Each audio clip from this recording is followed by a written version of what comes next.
Good morning. Welcome to the Art of Fire Glassblowing Studio outside Damascus, Maryland. We're in the northeast suburbs of Washington, D.C. in Montgomery County, about 35 miles west of Baltimore, and we're actually housed in a former dairy barn. So I'd like to give you a little look at this, and we'll make our way into the studio now.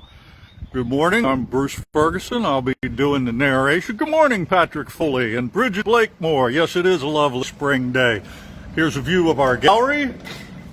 And let's see, we'll walk past some of the stuff we showed you before. Let's come on down here. We got a couple of displays down here with some beautiful blues and greens, lots of bowls, vases, some platters and whatnot.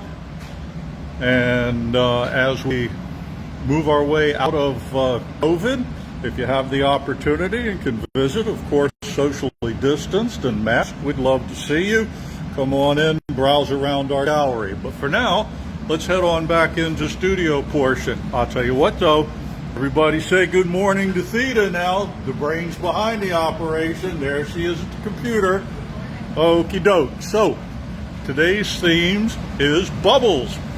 Bubbles in glass and intentionally. Lots of times when we gather, we might actually pick up a few bubbles in the glass, and we don't like that, but we have design elements. Good morning from Dortmund, Germany, Barbara Spitzer, Jill Mock-Joubert. Good morning, and everybody. Okay, so we're going to be doing bubbles intentionally. And what we're going to show you first off today is actually not on the list because we've got a charity event going on. We'll describe that in just a moment. That'll be our first piece. But when it comes to the bubbles, we'll do what's called an air twist cane pull.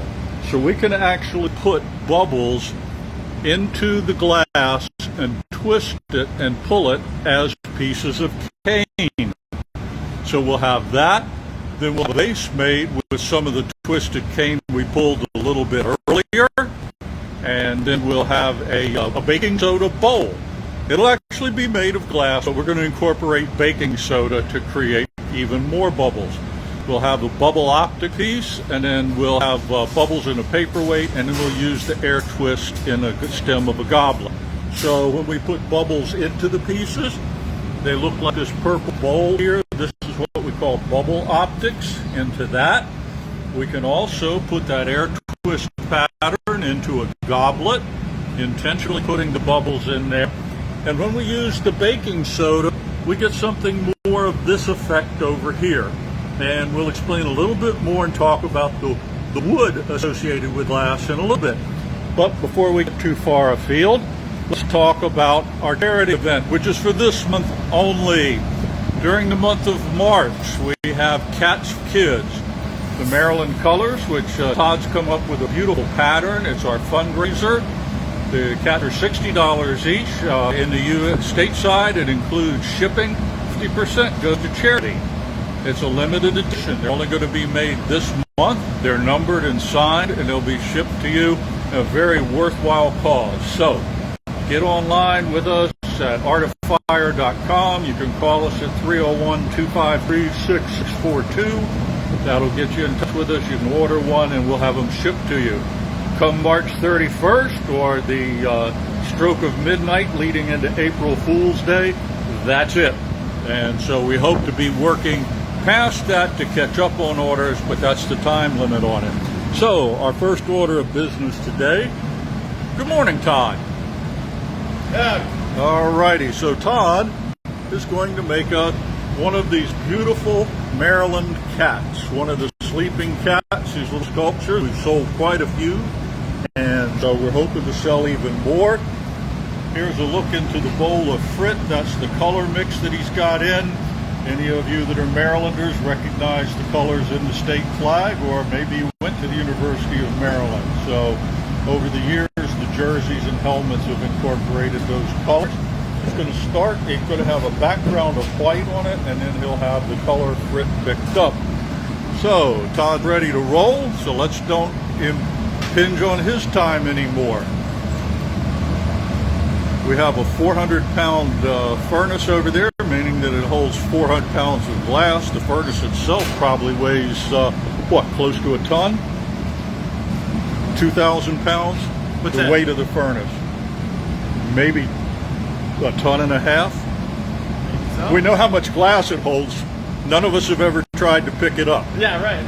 Tricia from the northeast of England, hello and welcome again. Welcome again. Good to have you back.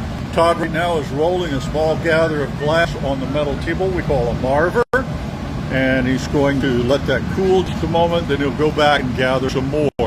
This forms the basis or the interior of the cat. When he comes out this time, he'll take the next gather of glass, which is a little bit larger, and he'll start dipping it into the frit.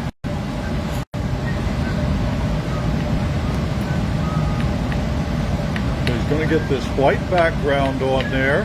That's a very fine-grained frit. We can buy the ground-up glass in a variety of sizes.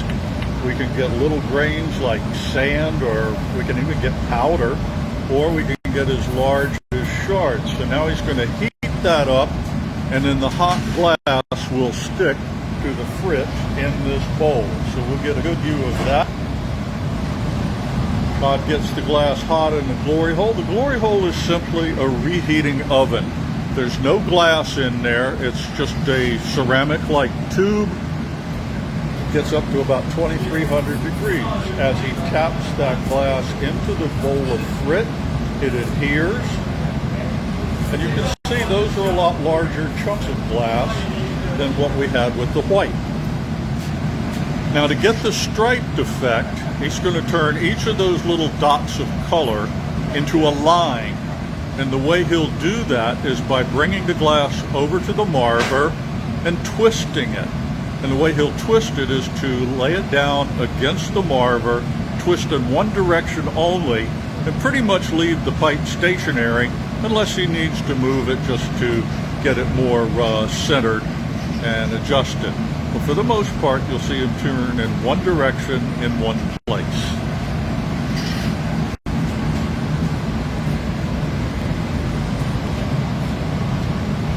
The friction of the glass against the tabletop grabs those little dots of color and starts to twist them into line.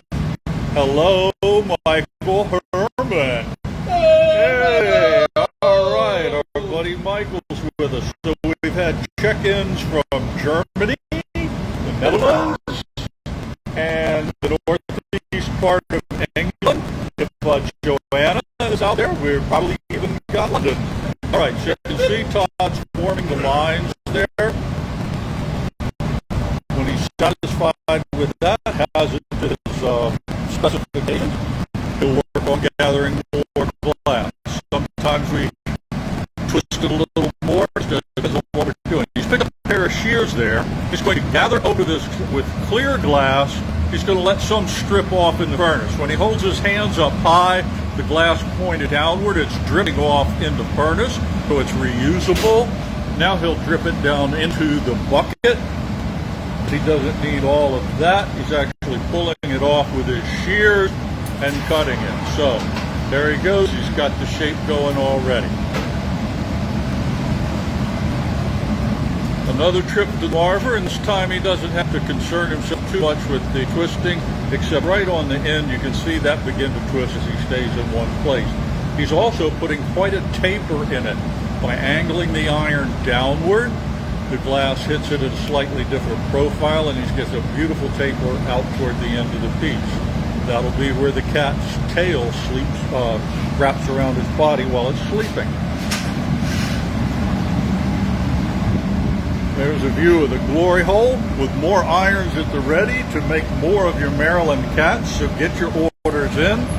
Feed is on the computer right now. You can place an order with her. After the presentation today, you can call us at 301-253-6642. Don't call Foster's phone because we're using it for the broadcast. So Todd's got that all hot now, and you'll see him wash the glass a little bit before he lets it fall. And this is to judge the heat by letting it fall downward now and then gripping the end where the tail will be. He's able to now twist it around and bring the cat's tail around, and it casts directly off. The glass was so hot and thin there that it just burned itself away He's now pulling an ear out. Now he'll go to the other side and pull another ear. Make his final adjustments on that. And now he's using the jacks, the metal blades, to cut a line in the bottom to separate, but also kind of work on flattening the piece. Doing it that way, he managed to not have as much sticking out on the putty joint. He lifts up against it, and now what he'll do is he's got a really flat bottom on that. It won't take much heating and pressing to make it completely flat. He'll take it back over to the marver, drop it off into a piece of fiber board, insulated board, and then he'll take a torch and torch the scarred spot where it comes loose from the putty. You can see a little bit of a point sticking up there. It's an outie. Okay, it's an outie. I'm going to make it a flatty. Okay. Not an innie. Well, if you're not into Audis, can you get a Volvo or Mercedes? A Volkswagen. Moving on. A Beetle. By getting that really hot, he'll turn it over, press down onto the marver. Yes, it is amazing, Patrick Foley, that the cat keeps sleeping while Todd pulls his ears. But he learned that trick a long time ago as a young man. All right, there we go. Let's hear it for Todd and the Maryland cat. And as a quick reminder, thank you, Todd. This is what we're doing is the Cats for Kids. It's a charity fundraiser for No Kid Hungry. A lot of you supported us back in November and December purchasing drinking glasses that we made, and it was really great. We're hoping to repeat. Cats are $60 each, but 50% goes to the charity. They are signed and numbered. It's a limited edition. We're only doing this for the month of March, so get your orders in. And if you're overseas and ordering, there's a little extra on the shipping, but when you place your order, Theta will let you know exactly what that amounts to. It's not prohibitive. So there we go with our first order of business and promoting the Maryland Cats. Now we're going to get into the intentional bubbles in the glass. As I said, sometimes when we gather in the furnace, there might be a couple of bubbles in there and they distract from the beauty of the piece. But it's also possible to put the bubbles in intentionally. And the first thing we're going to do is have a demonstration of air-twisted cane. So here's a sample of some air twist. I think if I turn this a little bit, you can see the columns of air inside. And by turning it while we're pulling the cane, it twists it up. Here, this one might be able to see a little bit better. There are the air columns interlocking. So that's what it's going to be, is an air twist cane pull. Oh, Barbara Spitzer says there's also an import tax for some international orders to Germany. I was not aware of that. I don't know if Foster and Theta were, but thank you, Barbara. We'll keep that in mind. Okay, so here's the man that's going to make our air twist cane, Josh. Todd, thank you, Todd. Foster's going to help him out. Okay. Appreciate that information, Barbara. That really helps out, and we'll get looking into that right away. So Josh is going to take a couple of gathers of glass. This is going to be a pretty good sized chunk of glass when he gets going here. Right now, he's going to use one of the cherry wood blocks, as we mentioned earlier. Oh, we can see some bubbles in it. Right up near the pipe. I'm hoping it's cool enough right now and the glass isn't too bright for our camera. But there's a few bubbles, there you can see them, right up at the pipe. And that's what's known as off-gassing. So the pipe is preheated and warmed up, and there's little air trapped in there. And as soon as we heat it by putting hot glass all around it, it causes those little bubbles to form. Now they aren't out in the gather of glass that he's going to be working with, but that's an example of bubbles we don't like, is when they show up unexpectedly. So now he's got a pretty good sized gather here now.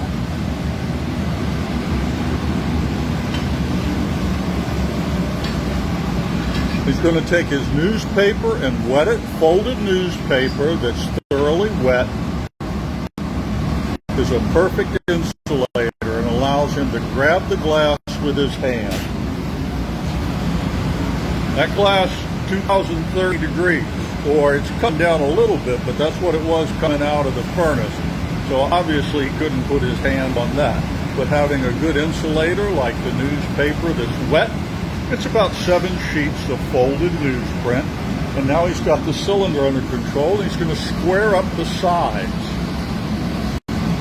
This is going to be a 4 air column twist. So by getting the sides of it like that and waiting for it to stabilize a little bit, he'll use his jack blades to crease the length of the glass. So now he's got all 4 sides established. And you can also see, if we get a good angle here from the end, that as the glass is moving, it twists a little from side to side. So he's got to continually watch the end of the glass to make sure that it's not taking off at an odd angle or curve. He'll get these creases set so he has something to really work with and dig into, and then we'll have Foster in a few moments bring over a piece of glass to put on the end of this gavel. You can see he's using this special tool. Someday we hope to get Steve Fenstermacher watching. Steve left us this tool. He used to come around here a lot making glass. Steve had a long career in glass blowing. Showed us a lot about it in the years he was here with us. We learned an awful lot from him. So Josh is using this tool to crimp down deeply into those grooves he made. Foster's going to bring over a bit of glass, and they're going to create like a little plug, like a hockey puck, right onto the end of it. And what that will do is when Josh goes and gathers over it, it will protect the end of the piece of glass he has. So you can see him really digging in on that. Very deep grooves. Now he'll take this from Foster and he'll trail a little bit on, cast it off, and now this acts like a foot or a block actually on the end of it. And this is going to help him when he goes into the furnace. Now he's going to let this cool for a few moments, but he's going to be working pretty fast here. And Foster's going to be making up a post for him. So Josh will gather over this. The glass that goes over will trap air columns in each of those creases, and then you'll see the air columns go. So just as soon as Josh gathers, Foster will start making a post on an iron. Josh is stripping some glass off right now. And now he'll come back, and as he comes to the marver, we can start to see the air columns in there. And that's what will be twisted up.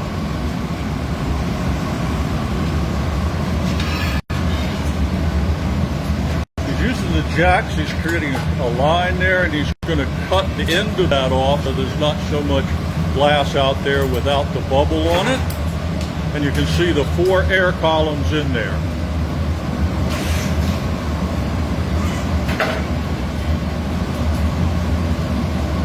How about somebody give me a reaction, like just a comment or a smile or a heart or something, or a thumbs up, because I'm not sure if this camera's frozen or not. Oh no, nobody's. I'm not getting any reaction. I'm showing a live broadcast, but I'm not showing anybody else. It's just that boring. Nobody. Yeah, it's boring and nobody has any comments. My floor's going wild. Okay, Foster's getting the, I'm getting nothing. No reaction. But we are showing that we're going live, so we'll just keep on going and hope that you all are out there. And for some reason, I can't see your comments.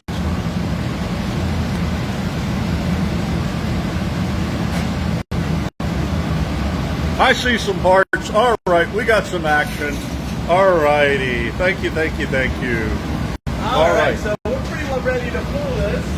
Okay, so Foster's going to be standing by with the post. Yeah, quick look. There's a quick look. You can There's the long air columns in it. Josh is going to dip the end of that into the water to cool it just a little bit. That keeps it from flowing too much there. Foster has the post ready for him. Josh will bring that back, drop the end of it on the post.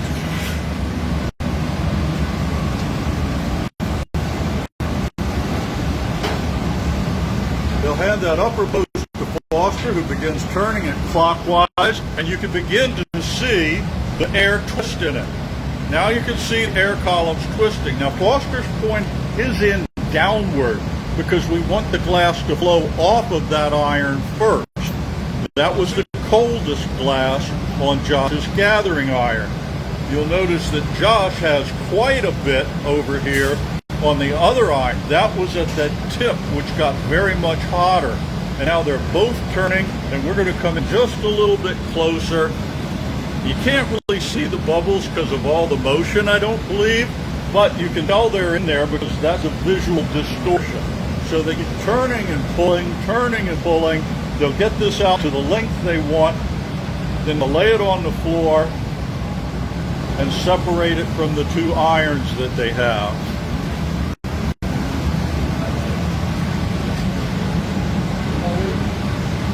Todd's in the background there trying to avoid playing jump rope with hot glass. All right, so now they've got this string of air-twisted cane. I'm going to come in for a close-up right there. Yes, indeed. There's our air columns. So what were, maybe 4 or 5 inch long air columns are now twisted out into about 12 to 13 feet.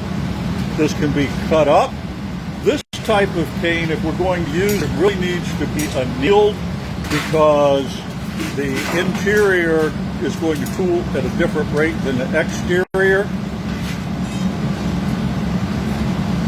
Actually, I guess it does something. That didn't hold. This is one we pulled earlier. So we pulled some a little while ago.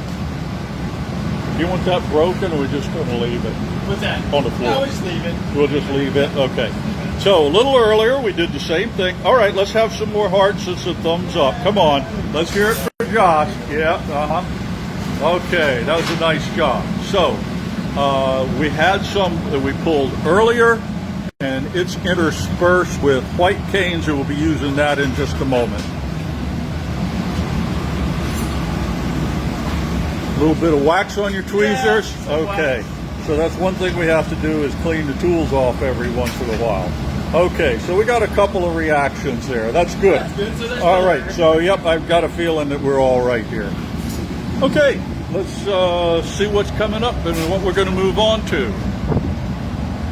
So that was the air twist cane pull. Now we'll actually incorporate some of those canes into a piece. And they are in the annealer right now, staying warm, along with some pieces of white cane.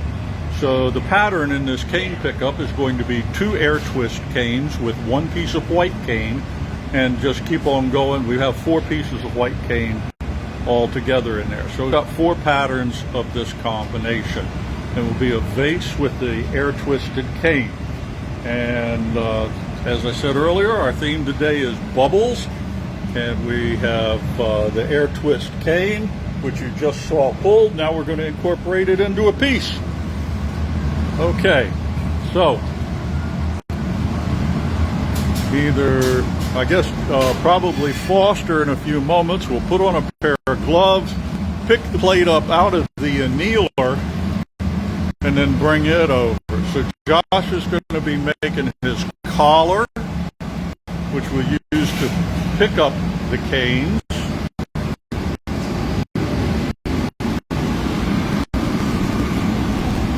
Blowing through it right now, and that will pop the bubble on the end of that. It'll be hollow all the way through. You can see the opening on the end. This is what we call a collar. This is used to pick up the cane.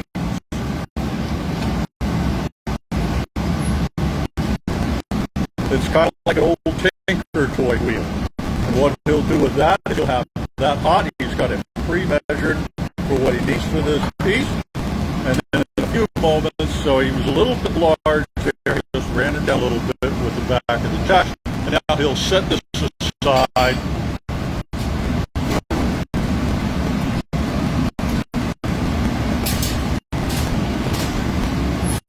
And looks like it's getting set to be the one-man band. Foster's going to pick up the plate and put it onto the Pastrelli. He'll put the canes on there. Yep, there we go. All right, now on the plate, those have already been pre-warmed to about 900 degrees. So they won't thermal shock. We'll go right in the glory hole and start heating them up. And we'll bring them back a time or two just to make sure that they are adhered to one another. We want them fused all together so they're like a sheet. So they're about the size, well, they're a little bit bigger than a number 2 pencil. Yeah, I'd say pretty close. A bit bigger, yeah. Yeah.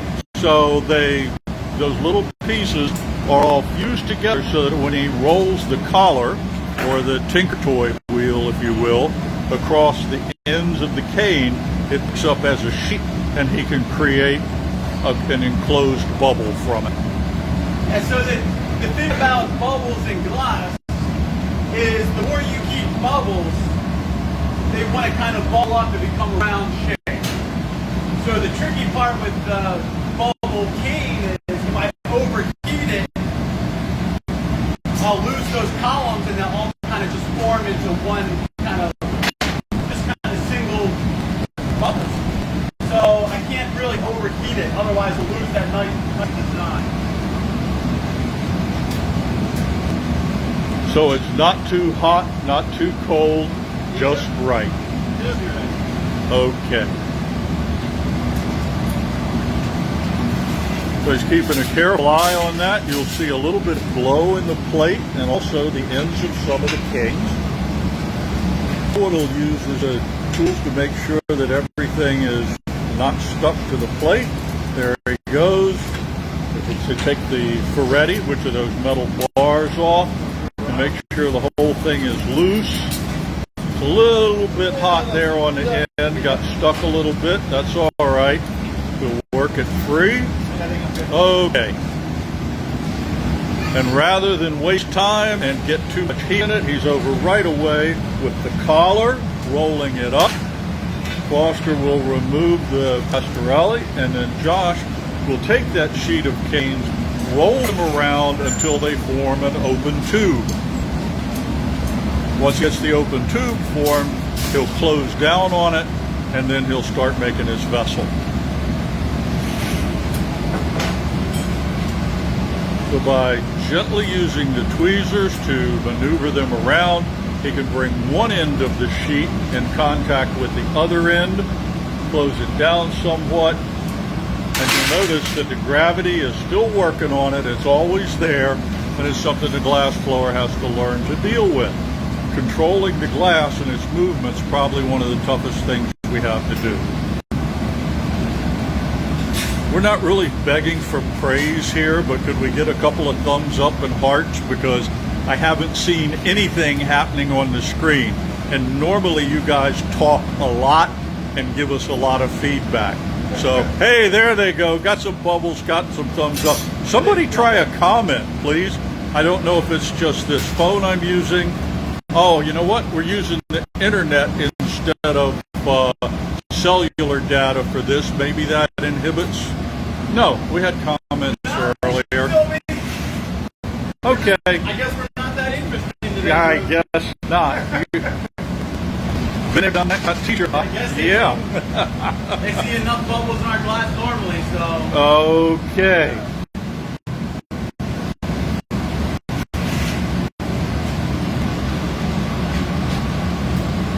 Well, we're going to have to hope that the first comment isn't show me something I haven't seen. Okay, so you can see he's got the cylinder formed. He's going to use the marver, his jacks, other tools to make sure that the cylinder is closed and tight, and then he'll use the jack blades to close the end of it. By cutting that crease in the glass right there, he gradually squeezes down on it, and this will make a closed tube, which will put him at just the same point he would be if he'd just been gathering glass. And you can see the pattern really nice in that. A single cane of white surrounded by 2 air twists on either side. It's got the blowhose hooked up. For those of you who may not have been with us before, the blowhose is a really handy tool. It allows the glass blower to not only blow, but at the same time manipulate the glass. When you watch us working, you see that we sit at a bench, we hold the pipe so it crosses the 2 rails, and it's essentially held horizontal.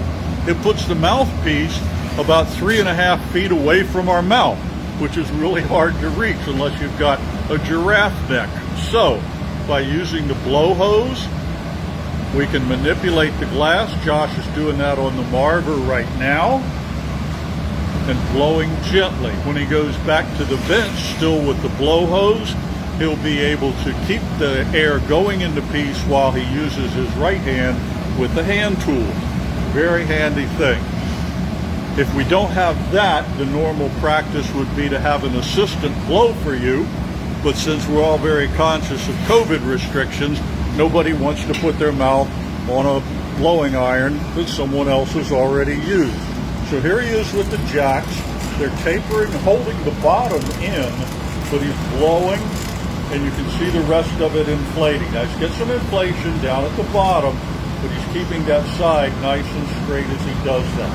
A pair of jack blades surround the glass up close to the pipe to create a point to break this away. And you can see he's still got the air twists going all the way down. So when he mentioned that he can't heat too long, that's why he's moving so doggone fast.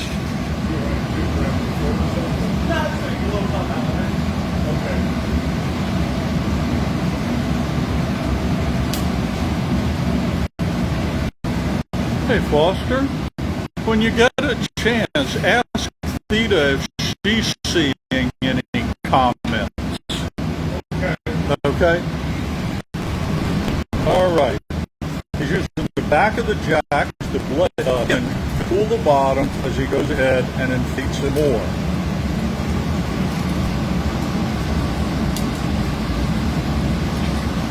It's really hard to keep those straight lines in the white because as the pipe turns, they want to twist. And because of the heat in the glass, it wants to twist up at neck and at the end of the piece a lot differently. Yes, CC comments. CC's comments. Okay. Well, you know what? It just means I won't be responding to anybody. I'm just going to have to make this stuff up as we go. But after 7 months, I think you all are used to that. Okay. So, while he's waiting on Foster, we're going to take a real quick look here. Beautiful straight lines. Foster's bringing over a cheater or a little button to go onto the bottom to protect it when we put the punty on and then take the punty off. A little bit of flattening with the hinge of the jacks. And now he's got a perfect place to put the punty. This will keep it from breaking the cane when eventually it comes off the punty iron. Really interesting what the bubbles did as the cane flattened out. Yep. It's a pretty interesting pattern. All right.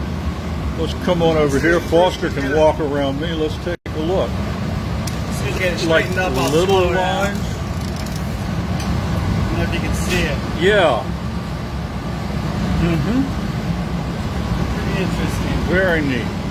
Okay, so he'll take the punty iron from Foster, place it onto that dollop of glass, get it centered,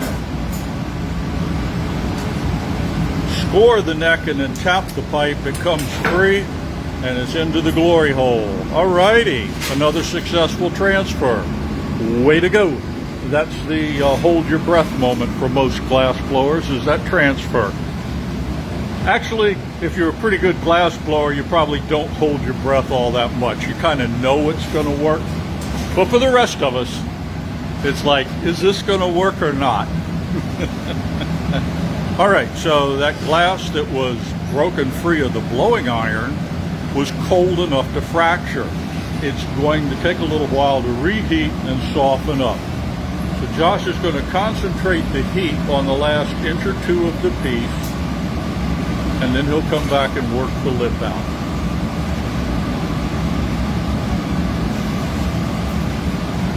So he's got his heat concentrated in the opening of the vessel, and he's going to use the Sophia or puffer to inflate the shoulders, the area just behind the lip or opening. Now he'll use his jacks to give him a nice straight edge up the vessel, and now all he's left with is opening the top of it to whatever form he wants.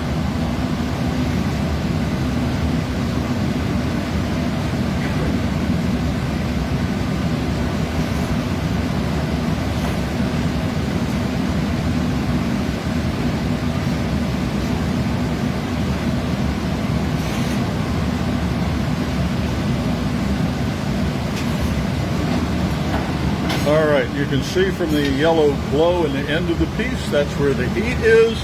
He uses the jacks, he lifts, and then he straightens the line out with the jacks. So he gets this straightened up. There we go. All right. This is really odd without any comments from the. I love interacting with everybody, and now if this is a result of using the Wi-Fi, we may go back. This is unusual. Okay, so now he's getting the piece rounded and straightened. Jacks on the outside like that are acting just like a leveling device. And by putting them on the inside, he makes it nice and round. And there we go. With a really beautiful design. Isn't that interesting where the bubbles kind of... Yeah, wow. They look like S's. All right, so a little drop of water, tap of the pipe, and off it comes. And Foster has it in the annealer. We'll have pictures of it up tomorrow morning. So I can't hear all your wonderful comments or see all your wonderful comments, but I sure can see those hearts and thumbs up. So let's hear it for Josh. Come on, yeah. Hey, you know what? Maybe we could fake being mute and just open our mouths like we're talking or something, and then we'll really screw things up. All right, another wonderful job. Come on, folks. How about some hearts? How about some thumbs up? That was a really good one. Okay, so there we go with that. And let's go on down and see what we got next. We've got a lot on the plate today, but before we get too far downstream, I want to remind you about the Cats for Kids, limited edition, March only, $60 each, and half goes to charity. Give us a call, come online, order them up. They'll be signed and numbered only for the month of March. If you place an order March 31st, we'll still make them. Okay, so we've had a Maryland cat made for you when we've done the air twist cane pull, and then a vase made with the air twisted cane. Now what we're going to do is a baking soda bowl, but it is actually a glass bowl, and we're going to use baking soda in it. What's up? Theta was suggesting, she had suggestions from people in the audience that if you tap the screen and your swipe the screen to the left, then you'll be able to see. Okay, I'm going to have it a couple times. Oh, that reversed it. You don't want to see that. Let's swipe. Or swipe to the left. Oh, you don't want that. Get rid of that. No. You want to help me out here? See if you can figure What are you something? trying to do? Well, he said a couple of the viewers said if we swiped left or tapped, the tapping didn't work. You trying to get? Are you trying to get Wi-Fi back on? Or what? No, we're trying to get comments. Oh, the comments. Maybe don't.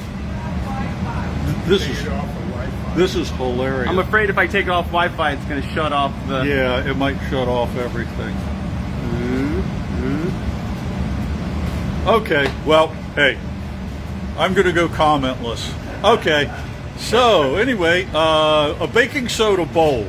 It is not a bowl made of baking soda. It's a bowl made of glass. But in between layers of glass is going to be a coating of baking soda.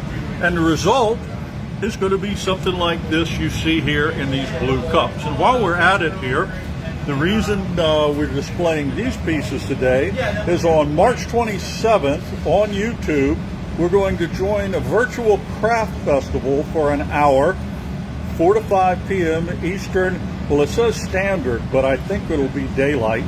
We'll double check that and get it posted, okay? But at any rate, we were invited a month and a half ago to join some woodworkers. And they get together from all over the world and show their craft. And then they started expanding it to other crafts, and we were invited. So since we were joining woodworkers, last time we just made glass stuff. This time we're going to incorporate some wood. So in the back here you see a piece of glass that was formed with the wood, and then the glass was annealed separately and it becomes part of the sculpture. In this case, we have a piece that looks kind of like driftwood, and the vessels form, and then while hot, pressed onto the wood so that the bottom takes the shape of the wood and sits right down into it. So we'll be doing stuff like that on March 27th. In the meantime, let's get on back here and see what we're going to do with some baking soda. And I guarantee you before we do another podcast, we'll figure out the thing about the comments. But, hey, I have an idea.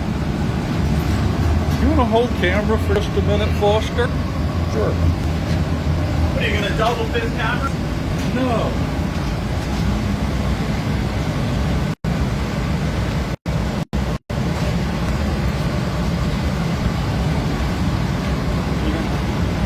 Okay, now give me the camera, please. Okay, so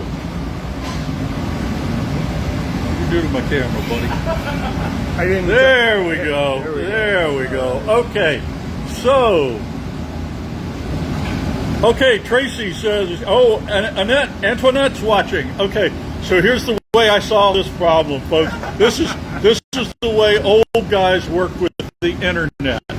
I picked up my phone, went to the Facebook broadcast, so now I can read comments. Only thing is, they're probably going to be delayed, but that's okay. All right, Joanna is here. All right, London from the UK, not Kentucky, has checked in at some point. And you know what's interesting here, Josh, is there's almost, we could say all kinds of nasty stuff, because there's almost a 7-second delay between what I see on the camera we're filming with and what I see on my phone with the YouTube. I don't know how we could bleep, but yep, it's working. All right. Where there's a will, there's a way. Or where there's a will, there's an inheritance. Okay. And without one, it's probate court. All righty. Josh, you never know where my mind's going to wander. So we're going to show you 2 different uses of baking soda.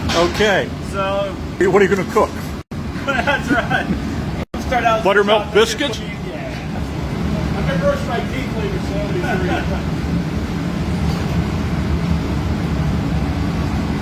Okay, so he's got 3 colors in the band here. He's got a blue, a green, and a teal.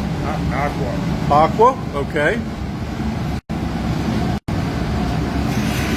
So what are we going to do with the different uses of the baking soda? So first we're going to create bubbles. We'll use that, we'll put baking soda between the layers of glass, and then we'll actually use baking soda on the surface to get the white to bubble up. All right. Thanks to our friend Susan Hobbs, we buy our baking soda in bulk. Okay. All righty. So somebody had asked earlier, or maybe in the other broadcast, of could we do 2 layers of bubbles when we were doing the bubble optic? And now what we're going to do is 2 layers of bubbles when we have the baking soda bubbles. So you got the color on there. He's blocking it down. Yes, Sharon, now I can interact with you. Maybe a few moments after you actually type in, but we're here. All right. So this will get your baking soda. Yep, so this layer is going to get the baking soda.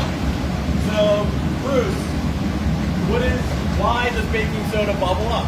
Can you tell us why? The same reason it makes muffins rise. That's absolutely. Uncontrolled expansion. So Yep. the trick is we have to put it on at the right temperature. If we put the baking soda on too early when the glass is too hot, it just burns away. It cooks off too fast. So we really have to let the glass get cold before we add the baking soda and then gather over it. And what is that right temperature? When you know, you'll know. The glass isn't glowing anymore. The pipe isn't glowing. Okay. But we can see it getting darker, okay? Yeah, you can So see when the it's pipe getting is- darker and we know that it's getting colder and it's not releasing heat and it's not moving. So we really don't need one of those little laser thermometers to tell us exactly what the temperature is.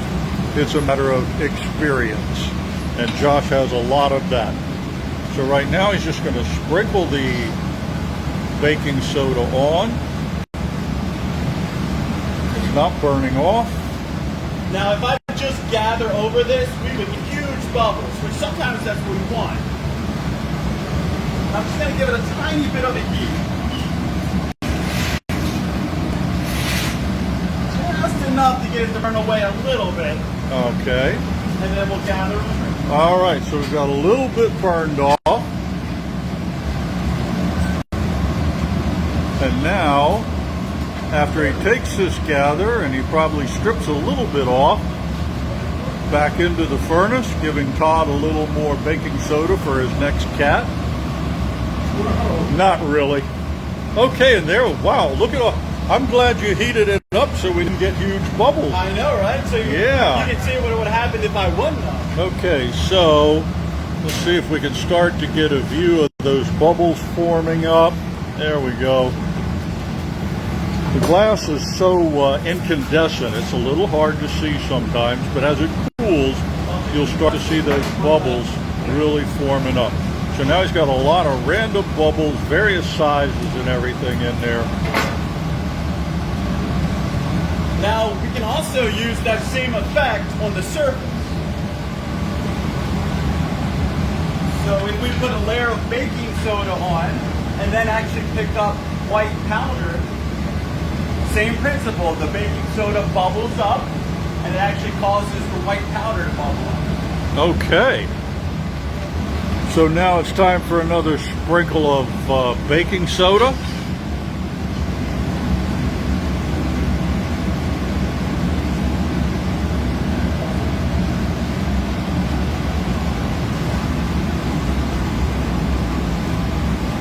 Directly through the white. Now, since the baking soda is underneath the white, I don't know if Bruce can actually see it in the pouring hole. Not too much.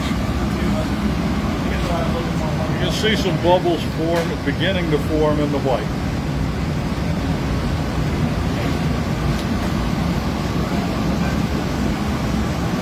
A little more baking soda.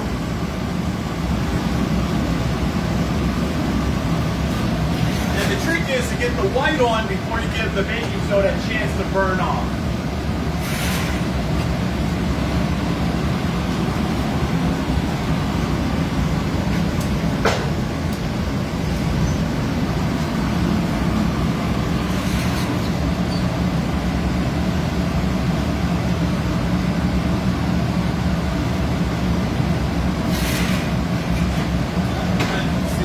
Okay, now we're starting to get some bubbles in the white.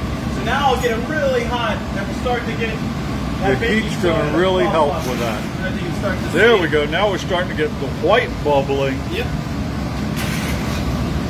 Now, will it actually pop those white bubbles? Yep. Okay, so we should have some little openings in there.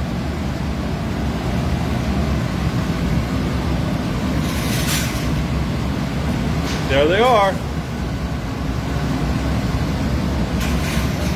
Very similar to some ornaments we showed you several months ago where we crackled the glass and had it split apart.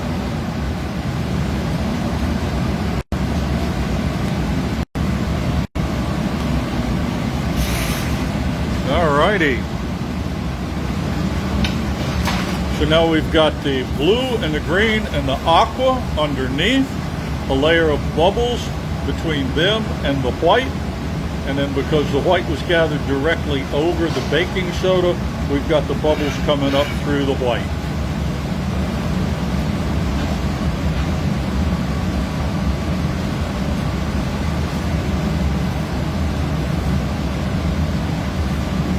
So one of the artists that come in and work, named Susan Hobbs, this is one of her designs, and it's just a really great use of bubbles and baking soda, and it gives it a really nice kind of a sea effect, a water effect. There you go. So she did a really nice job kind of developing that pattern, so it's going to be a nice way to show you folks. Yeah. I think Susan had checked in with us earlier when we were still getting comments. I'm not, now the comments aren't updating, but that's okay. We're still going to make glass, explain it, and have a good time at it. So now we've blown it out some by cooling the end with the newspaper. He'll keep it from inflating there so much. You'll see the expansion up near the pipe. There it goes. And then it'll be time to cut a jack line or a neckline into the piece, a point of separation. Jack line's really important in the transfer process. If the jack line's not cut narrow enough, the glass does not break evenly, doesn't break smoothly. When we actually do break the glass there at that joint, there's a little bit of tension released. The glass has a little bit of tension in it and it springs somewhat. We have a nice concave shape there and a tight line and a constriction. That springing action is held to a minimum. If we don't cut the jack line well enough, that springing action causes the glass to shatter. So, if any of you are beginning glass blowers or some of our students out there watching, that's why we need to cut the jack line tight and tapered, is to release that pressure at the transfer. Tricia says, you keep making it, we'll keep watching. Now I'm getting caught up on it. Thank you, Tricia. And if I remember correctly, Tricia, are you the woman that's going to be going to Plymouth University to study glass? I actually looked that up last week after we heard about it. Josh is putting on another cheater bit on the bottom. With all the layers of colors and bubbles and other such things in here, there's going to be a few places where the glass is just a tad weaker than others. And by putting this button or cheater on the bottom, we ensure that we don't grab hold of one of those weak spots for the subsequent break off. And that would rip the bottom out of it. So, thank you for sharing, Sharon. Alrighty. I don't know why I'm a day late and $1 short on the comments, but they're starting to come through on my phone. They're still not on the camera. No. Nah. Hey, what the heck? But yeah, I love this effect with the bubbles. Yeah. On the surface. I just really It does look like sea foam. Sea foam, yep, absolutely. Okay. Foster's preparing the putty. Josh has got the cheater or the button on the bottom. He's flattening it to make sure it sits flat. Then he'll attach the punty to the center of the bottom.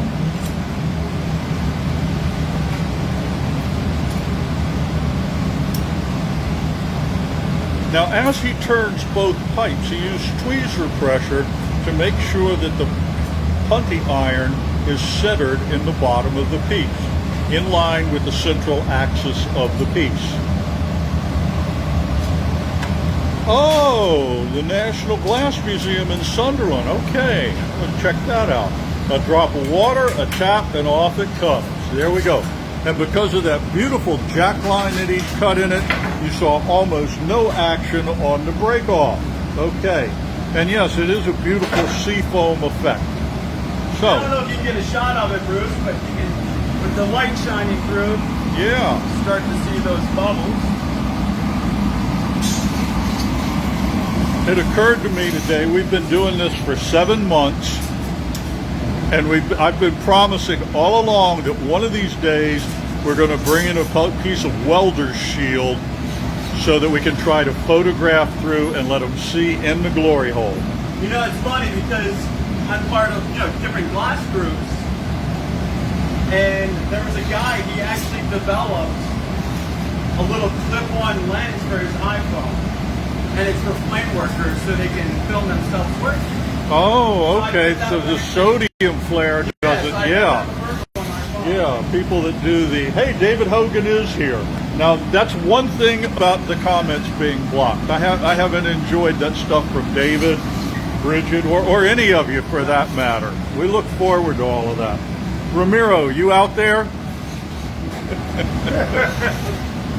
I'm going to have to take our list of people that have viewed and start doing roll call. There you go. Okay. So Josh is heating the opening or the end of the vessel right now. And he'll come back and work that. Because that was cold enough to fracture, it takes a bit of a while to heat up enough. But you can see by the color differentiation, a brightness at the end, that's where the heat is, out in that orange area.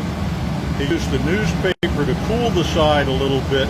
And now he's using his jacks. Notice how they're a bit angled. They're angled toward the floor for a moment before he starts to lift them and change the angle. Now he's got the wooden jacks, the Parchofi in there. And by applying the tip pressure just in the right spot, he continues that rounded, curving shape right on up. And that's how he managed to get that shape going. Yes, Joanna, it is amazing.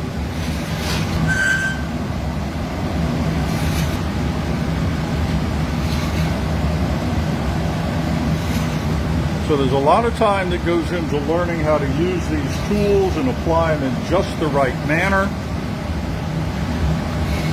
But it's well worth it when you see the finished product. Okay, so we've got a really beautiful curved line from a wider bottom coming up to a curve that is widest at its middle. Now watch how he uses these wooden jacks, the Parchofi, to kind of push the glass out where he sees a little bit of an indentation. And this is going to give him a beautiful curved line coming right up to the opening of the mouth.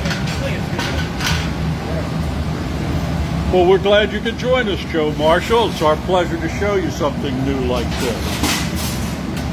All right, so there's our vessel.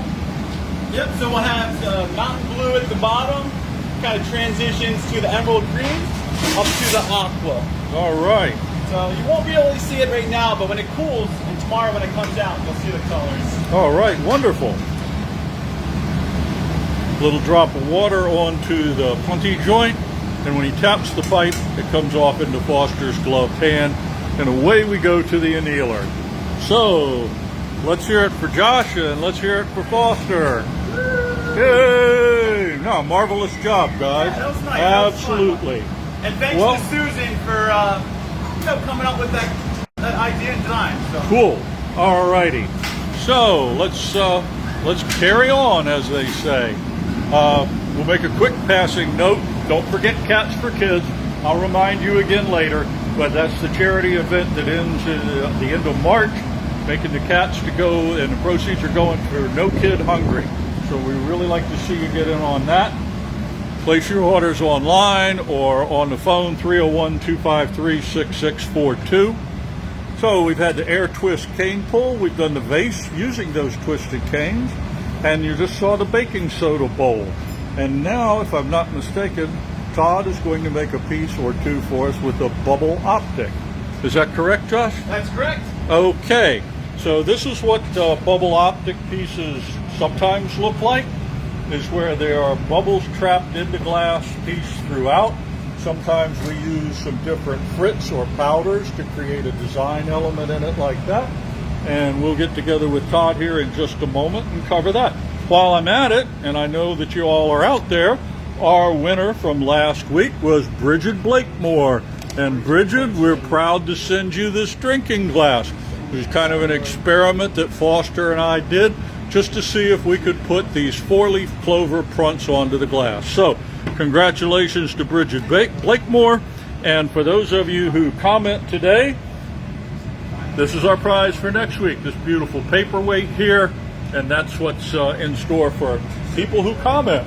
So if you comment, your name gets entered in a random drawing, and that's the process there.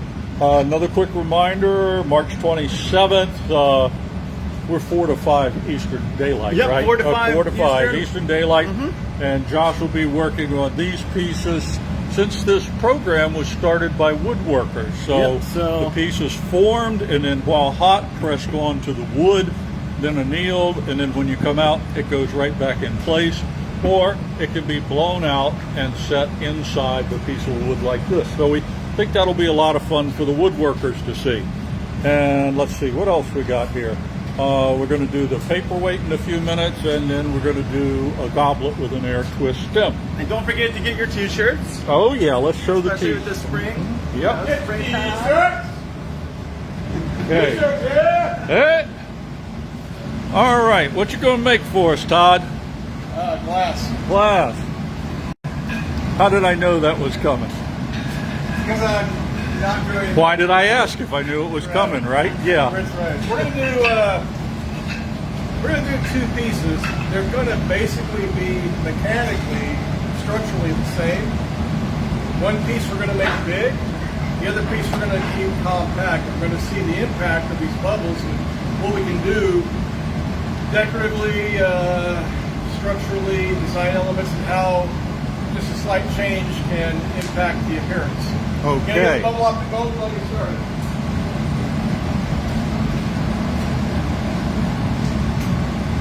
So the first one we'll do is cage ball. What we're going to do is take several layers of powder. There will be a white background, a cobalt blue, and then an iris gold as an accent. And we're going to put all those together on the same layer. Put that into an optic mold with the impressions in. Gather clear glass over that. First piece will blow out, make a sphere. We'll see how those windows open up from those little bubbles. The second one we're going to keep fairly compact because that pattern can be really interesting. And in a paperweight, you can end up with a very symmetric form, and it can be quite mesmerizing to look at. So we shall give that a shot. Okay. And speaking of optic impressions, can you do Jack Benny? Well, that was unfair. Okay. Yes, a little rim shot. Yes. Okay. Wile E. Coyote impersonation.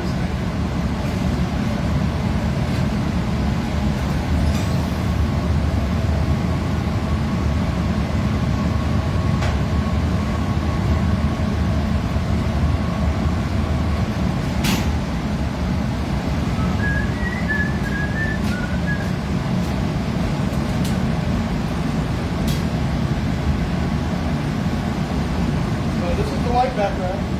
Okay.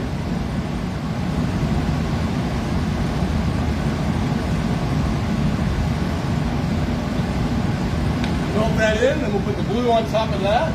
Melt the blue in, put the gold on top of that, and then into the mold.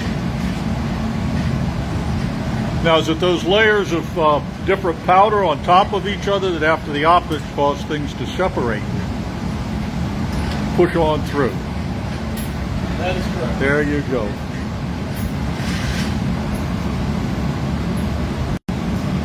You're correct, sir. Okay, so here we go with the blue.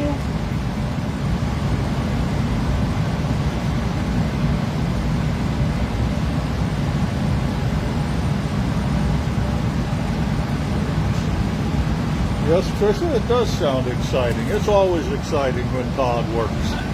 Oh, thanks, Bruce. So does that mean when I'm Yeah, working? no, it's what am I? Stale bread? No. I would say more chaotic and unpredictable, but that's very nice. Thank you.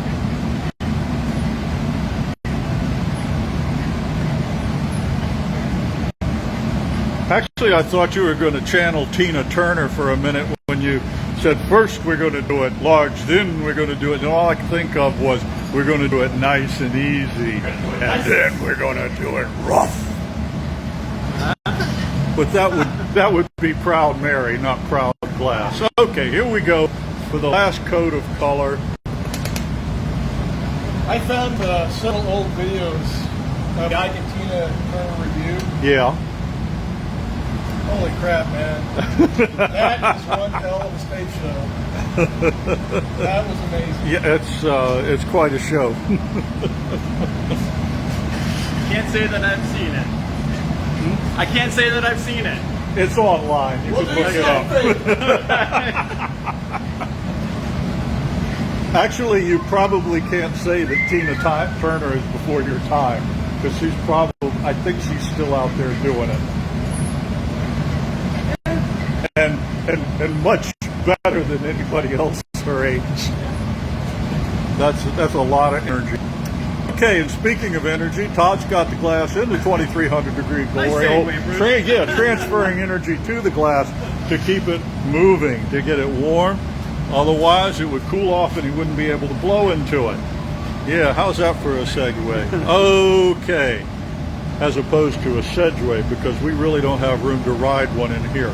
Okay, so he's rolling the piece on the marver, getting the shape, and then when he blows, it's going to expand primarily in the middle, and it's giving him a nice round shape for his subsequent work. Wow, what a segue. That's right. That's right, David.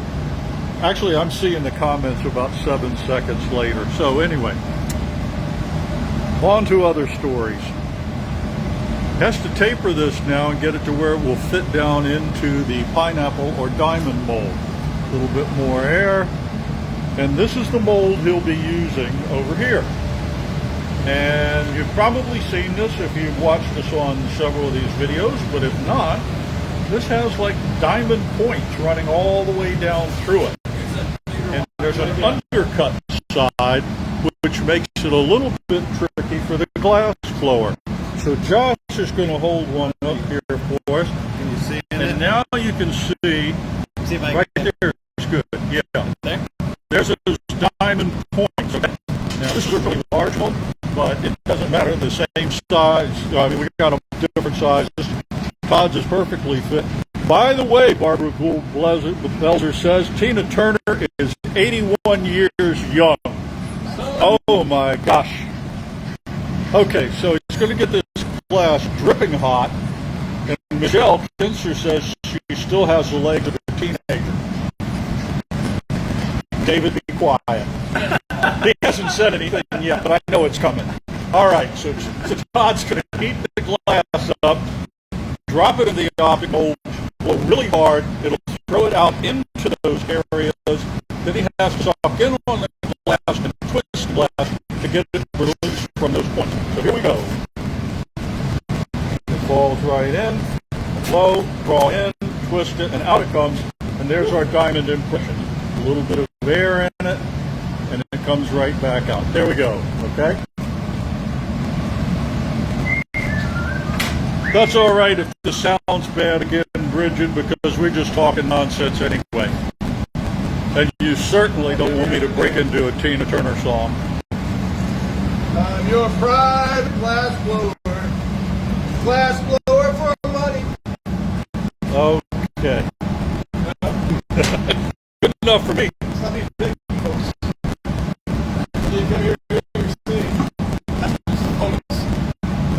Todd's going to cool this off a little bit now. He's going to take another gather, and by having this cooled some, he's going to trap bubbles in those indentations. We'll go in for a little closer look, and there you can see that beautiful pineapple or diamond pattern. So the gather over this is what will create the bubbles, very similar to the other pieces you've seen today. So using the diamond optic mold to create air bubbles.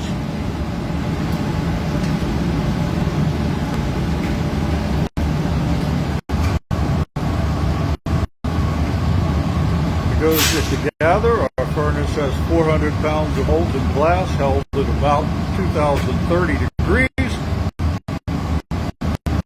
He stripped some back off in there because I need all that glass. And now you can see the bubbles forming up. He's going to peel some of the glass off again, and you should be able to see some of the bubbles forming. Again, the incandescence, the brightness of it makes it difficult to see. We had some people say they would love to hear you sing Tina Turner. Yeah, right. They said they would pay good money for They it. would pay good money for that, yeah. I might be able to come closer to Ike, but definitely not Tina.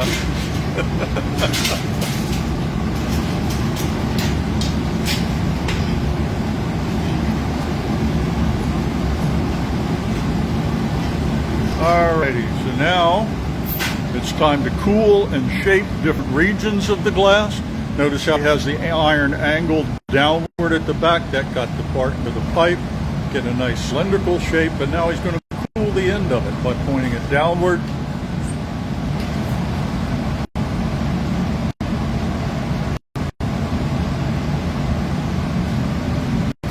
Now we've got a nice bubble forming. Bubbles over a bubble, because the interior is a big air bubble. So yeah, this is a special episode with intentional bubbles in glass.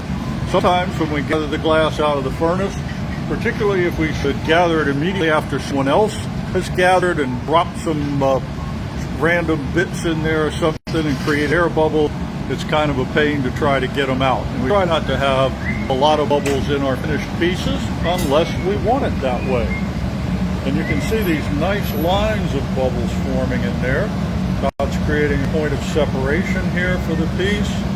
It'll break off the blowpipe. The back of the jacks on the end of the piece allow it to blow out nice and even without blowing the bottom too thin. And here we go for this gazing ball shape. Using his jacks to stretch it, and there you get a good look at the bubbles right there.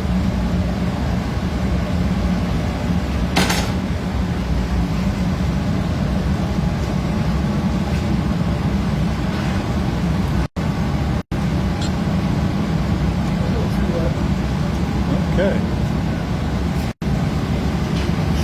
So this is another beautiful design using bubbles intentionally in the glass. And we're going to even show you a few more things here in a few minutes. So Todd's going to do a couple of these. Yes, it is beautiful, Amy. We really like it. By holding the iron horizontal, Todd maintains that spherical shape. If he were to point the iron down, the glass would elongate, get longer. If he pointed it up in the air, it would get squat. But by holding it horizontal and blowing, it keeps a beautiful cylindrical or spherical shape. Narrowing the point of separation. Okay.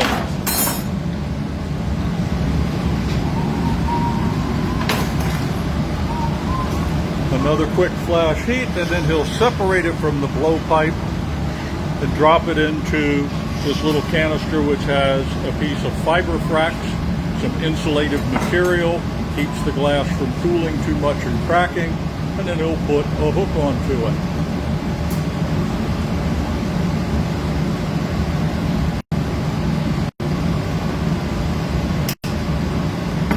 There he goes. Let's get a close-up of the design now. There you go.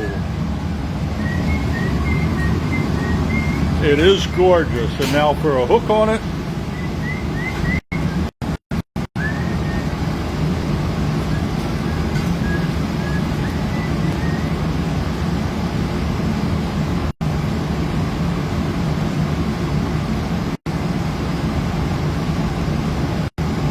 You flip that and then curl it over with his tweezers.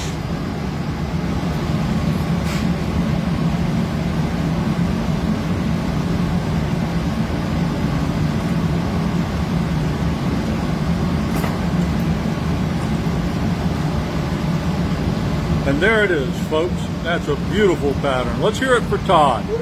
Way to go. Absolutely amazing. Okay, into the annealer.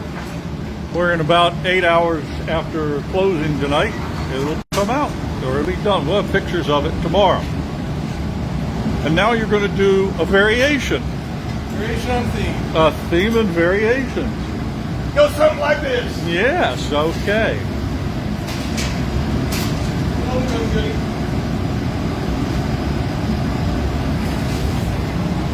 And the only possible thing we can add to that is left a good job in the city. working for the man every night and day. Oh, no. Okay, yes, it was amazing work, Todd. He's going to get ready to set up for that, so we're going to have another bubble optic piece. Then we'll be doing a paperweight with bubbles in it, and we'll have an air twist stem. Don't forget, March 27th, 4 to 5 Eastern Daylight Time, we'll be on live with the folks from the Virtual Craft Festival. That'll be interesting to watch, combining glass and wood. And also, don't forget, No Kid Hungry. We got that going for another, week? Almost a week. Yeah, a week and a day left for the month of March. We're making cats for kids in the Maryland colors, $60 each, 50% goes to charity, and shipping's included in the state. International shipping is different and is extra, and you can check with us. And I also like to thank Barbara earlier for cautioning us about extra charges for shipments overseas, which we'll certainly check into. Alrighty, so that's our Cats for Kids. Another week, and so here we go. Todd's getting these heated up, and now he's going to go. Can you set up an event for the Virtual Craft Festival? That helps me remember things like this. I'm going to have to defer to Theta, Todd, or Josh, or someone on that. We will see if we can create some kind of link that will get you reminded on March 27th. Rolling on a makes it round, right? We can do the horn part. You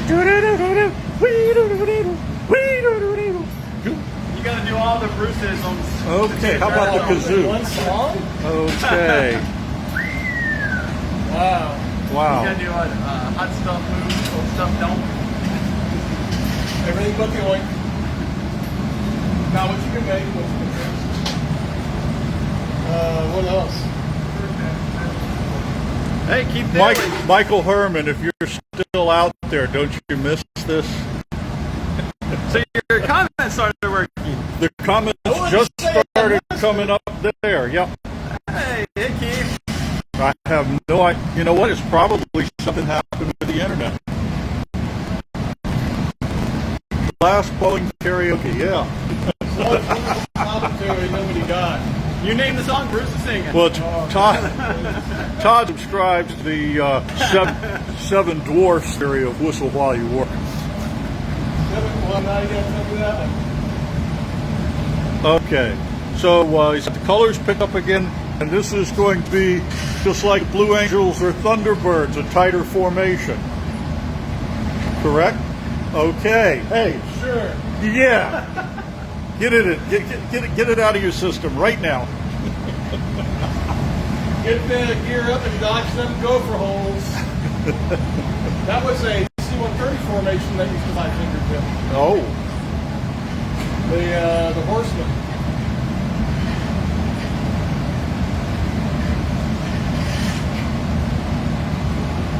That silenced the crowd. What the hell is he talking about?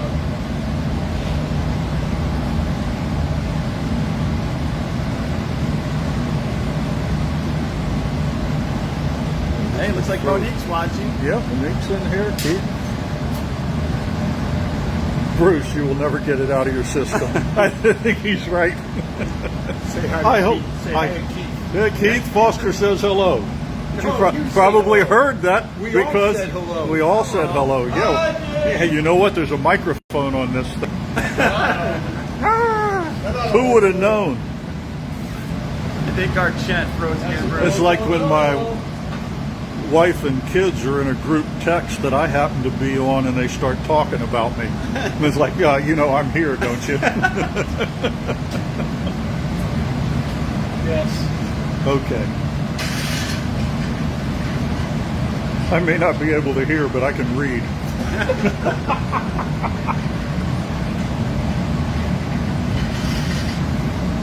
All right, into the optic mold, diamond optic again. Oh, a little test fit there. Fake out.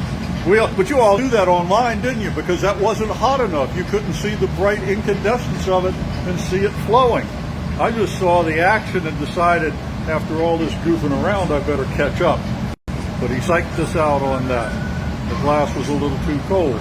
Now you'll see that bright orange incandescent glow.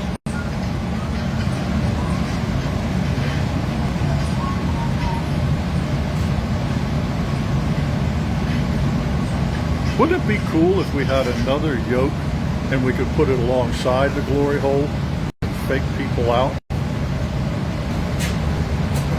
There we go. More of the diamond optic pattern. Beautiful, beautiful. Well done, sir. A little bit of air into it. Just get it under control there. You know how when people pretend to be sword swallowers or something and they really put it down behind their shoulder, they don't from the side, it looks like it's going in their mouth. You seen that? I have. How's that relate to? Well, that relates to a second yoke on the glory hole, so you could pretend to be heating the glass and fake us out. Yeah. We're not really doing that. Oh my goodness. See, we really need to keep these comments showing on this screen so I don't get distracted. Now I need to sing the song Going Off the Rails on a Crazy Train. Okay, so Todd's going to let that get cold so he can gather over it, trap some bubbles, and away we'll go into the second piece of the bubble optic. Oh, remember to like, share, and comment. The comments get you entered in the drawings, and over on the computer we really are getting all the comments, so everybody that makes a comment is entered in the drawing. And while Todd's letting that cool, getting ready to gather again, I'll show you that this week's giveaway is this beautiful paperweight here, and Bridget Blakemore won the special glass that Foster and I experimented with putting 4-leaf clover fronts on the outside. Okay. He's got the glass gathered over.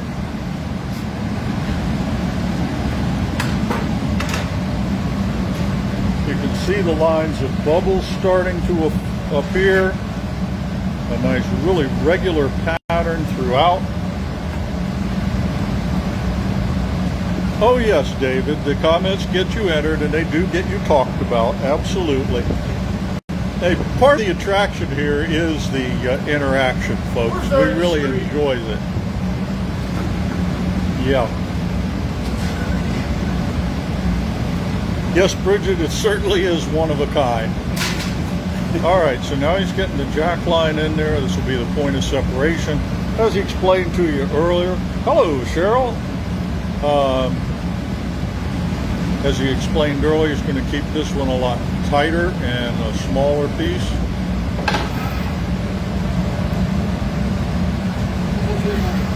As it cools, you can start to see the bubbles a little bit better.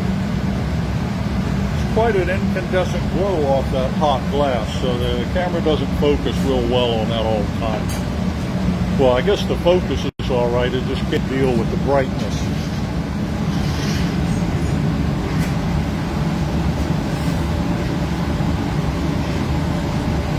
Now the reheating the glory hole, will be cutting down the jack line a little bit more and also blowing it out some.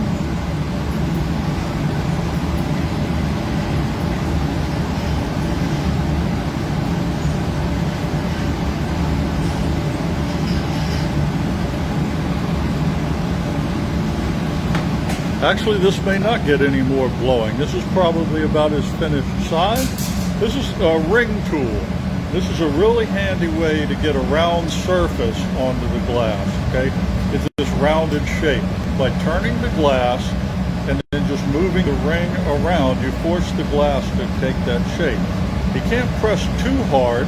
If he does, he'll put lines in it with the edge of the ring. But by sliding over and around the whole thing while it's just a perfect temperature, then he can get that beautifully rounded shape for this paperweight. Cutting the jack line down on it. This will be a point of separation.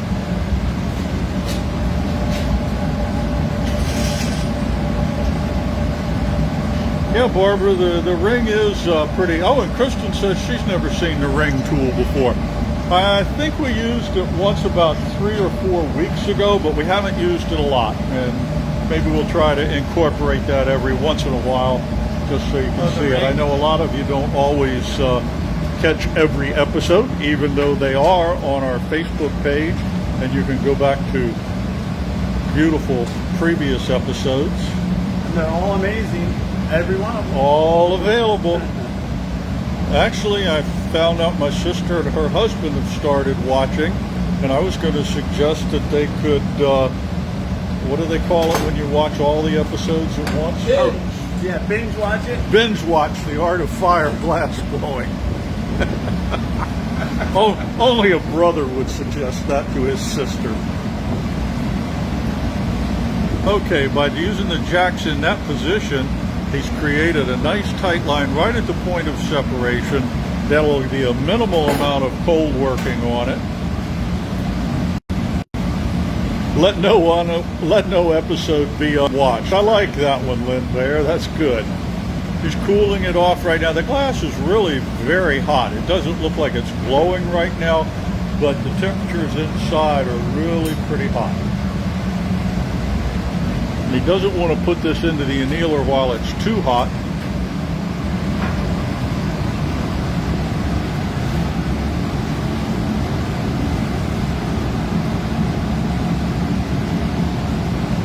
Yeah, Antoinette, the ring tool is really good for paperweights. It can be done with block, but it's I think it's a little more difficult. But there he goes.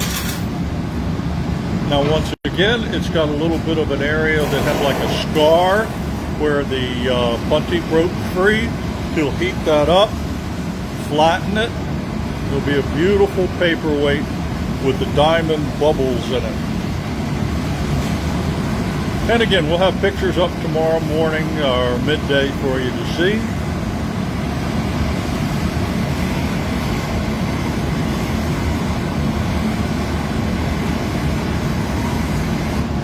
He'll use the graphite paddle to flatten the end of it.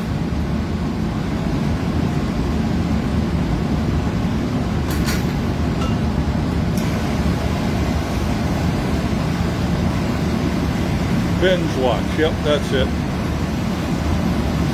That's as opposed to Baywatch.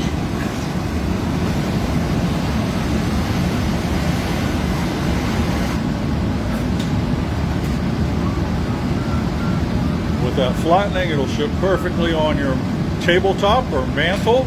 So there it is. And you can have that one. That's not an order, is it, Todd?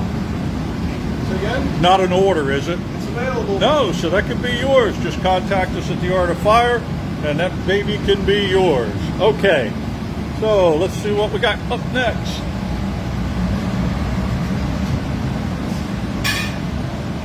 We've had our air twist cane pull and the vase with using that air twisted cane. We used the baking soda in a couple of ways to show you how to make a bowl, and then the bubble optic with the double use numbers 4 and 5 there with the gazing ball and then the paperweight. And now what we're going to have is an air twist stem goblet, which is going to look something like that. So the air twist will be formed in the stem of the goblet, and that will be part of the body. It'll be pulled out from the body of the vessel and then a foot attached, and you can drink from it. Okay, so there we have, that's what's coming up next. And don't forget to comment, share, and like. Get your comments in so you can be in the drawing for this beautiful paperweight for next week. Congratulations to Bridget for being the lucky winner of this drinking glass here. And let's go on back and join Josh to get us, come on down. He's going to get us started toward an air twist stem in a goblet.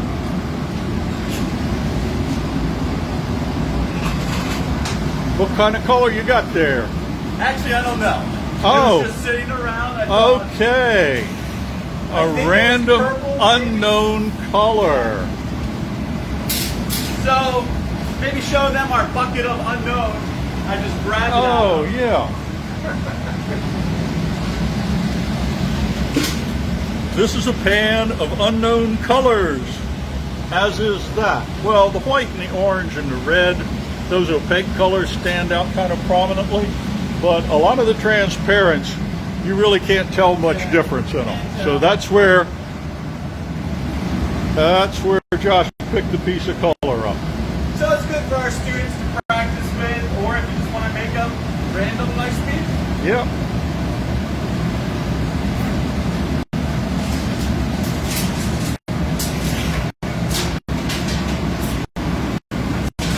So with the color heated up, shaped on the marver a little bit, and cooled adequately, Josh will, he's going to take a little bit of it off. A little too much, huh? Yeah, just a little too much. A little more color than he wanted. Okay. Once he gets this shaped up, he'll introduce a very small amount of air into it. Then he'll begin the gathering over process. And after he's gathered over it once, he'll begin to put the creases in it, which will make the air twists eventually. So again to the marver, roll it out a little bit. And again, it's not much air that he puts in here. Just hold it for a second, get a little air established inside of it, so that when he does add another layer, he's already got a bubble started, but it doesn't thin the glass out too much. What do you think, Bruce? We could do a red wine glass, we could do a white wine, we could do a water glass, we could do a martini. Oh, I thought you had, maybe, what happens if you have purple there? Is it a grape juice? That's right. I guess it has to be a red wine, right? Yeah. Your choice. Artist's choice. Yeah, maybe let's go, see how the cup blows out. Probably do like a water glass. Okay. Yeah, Kristen, we do use the... Oh, Kristen votes for a martini. Martini? Okay. Do that.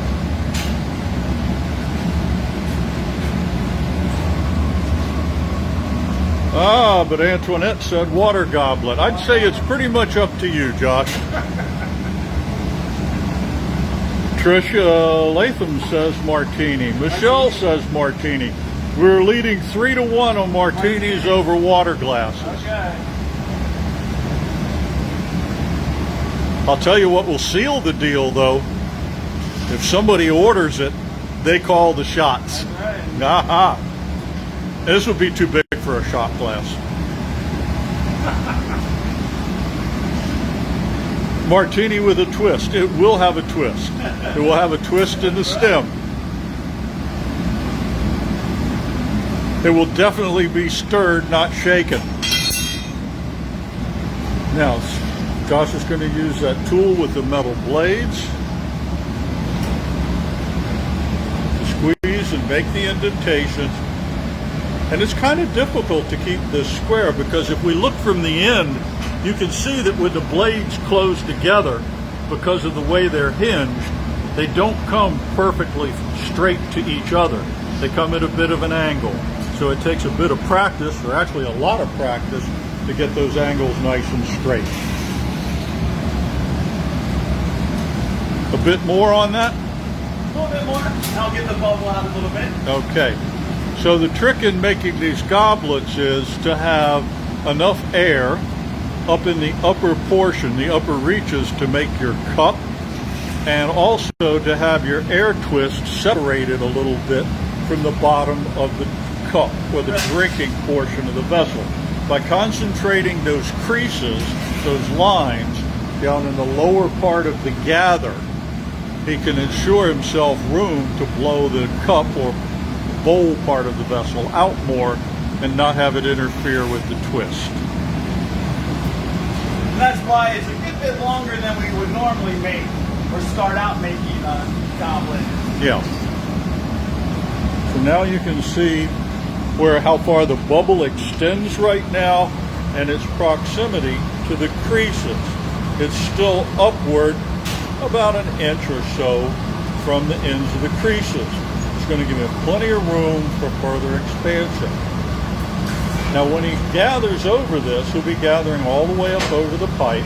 So he'll have a lot of glass up at the top for the bowl, and then this area where these creases are will trap the air in those columns, and he'll pull those. He'll grab his shears and start twisting and pulling.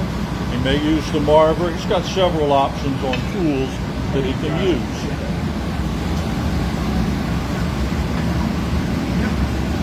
And as he pointed out to you on the previous pieces with the air twist, he's got to move rather quickly because the nature of the glass as it heats is to try to contract into spherical shapes instead of nice long lines in the column. So he's stripping the glass off right now. He's got plenty of glass on there to make this vessel.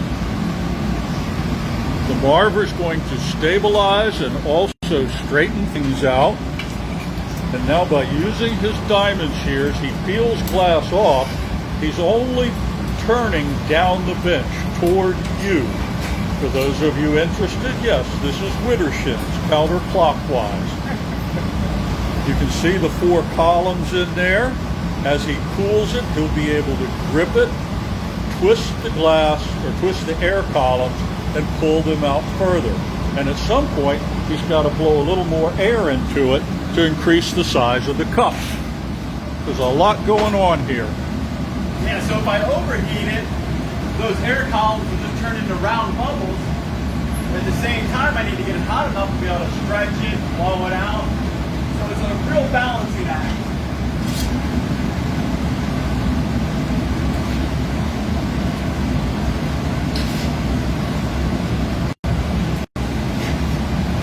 Oh, good. I'm glad the columns are visible there, Barbara. Okay, so the glass near the pipe cools off the most and first, so he needed to get the air established in that. And now you can see that he's lengthening those tubes of air. He's pulling the stem out away from the piece, and now he needs to inflate the cup or the bowl of the piece. And he's still got enough room that he can do more if he likes. The bowl is still separated from the air tube.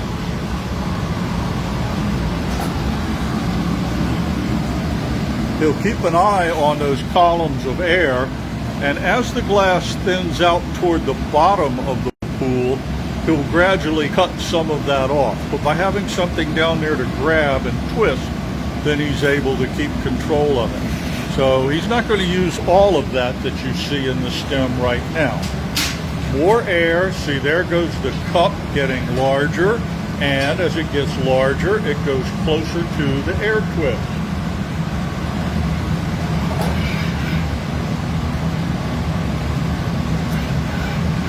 He's pretty close to having the top done like he wants. He's got a jack line cut in it, he's got a good volume on it.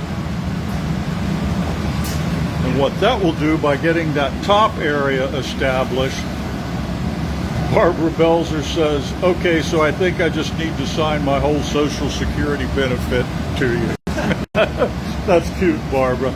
Okay, so now if he gets the top of that set like he wants, he doesn't have to drive as much heat into that. He can concentrate on the stem portion.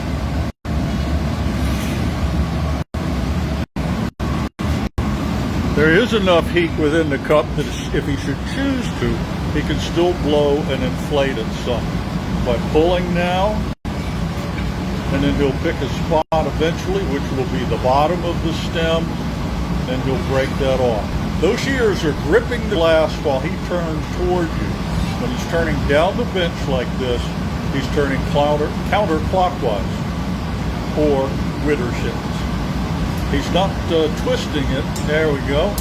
Now he's got that cut off. Time for some straightening.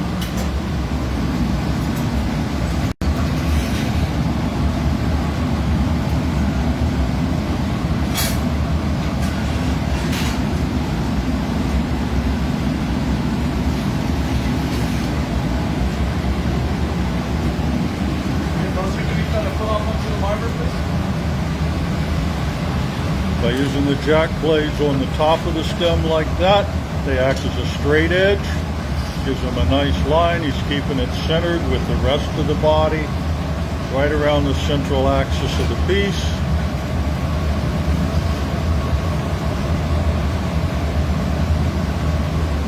newspaper cools the glass so that it doesn't get excessively heated and move. He doesn't want this moving much now. Foster has clipped off some glass onto the marver.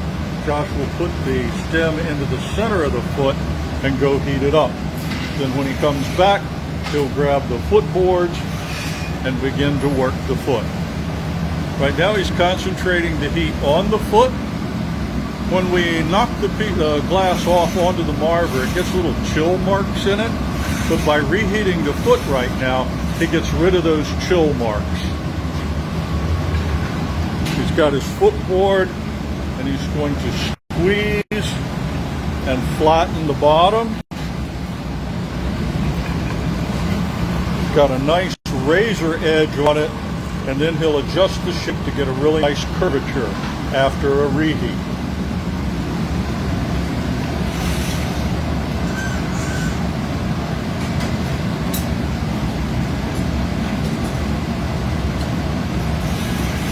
So a quick reheat and then back to the bench. Most of the heat right now is in the foot.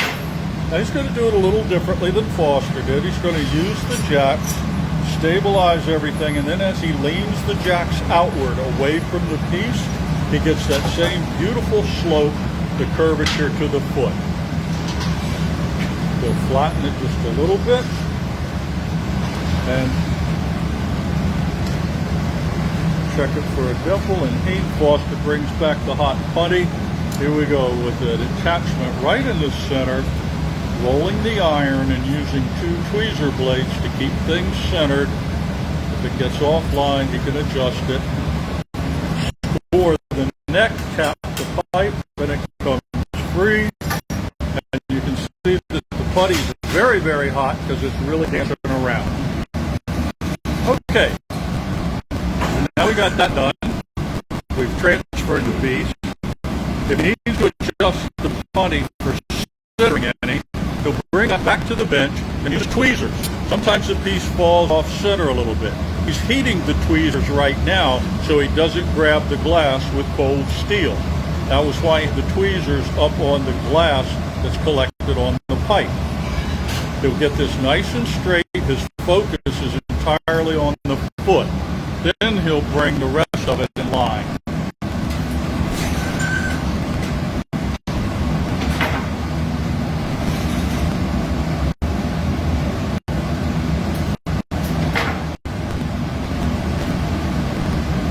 Now he's got the heat focused on the opening or the mouth of the vessel. That was the part that broke free. It was the coldest. And he's going to shape this in. You going for the martini?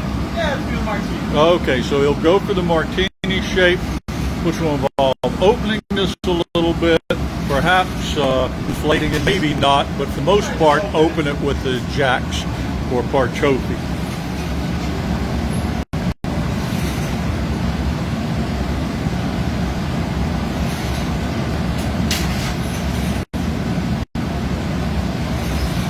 Takes a little while to reheat that. It was cold enough to fracture, and he needs to get softened up some. You can see the start of the shape of this martini glass already. He established that while he was working on it early on, while it was still on the blowpipe.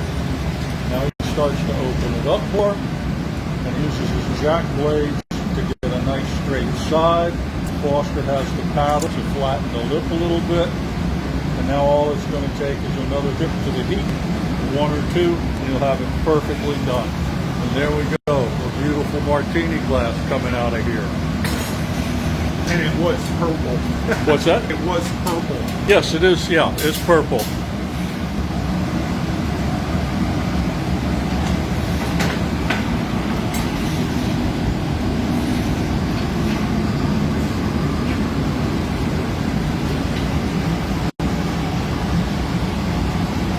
The jacks is a straight edge there.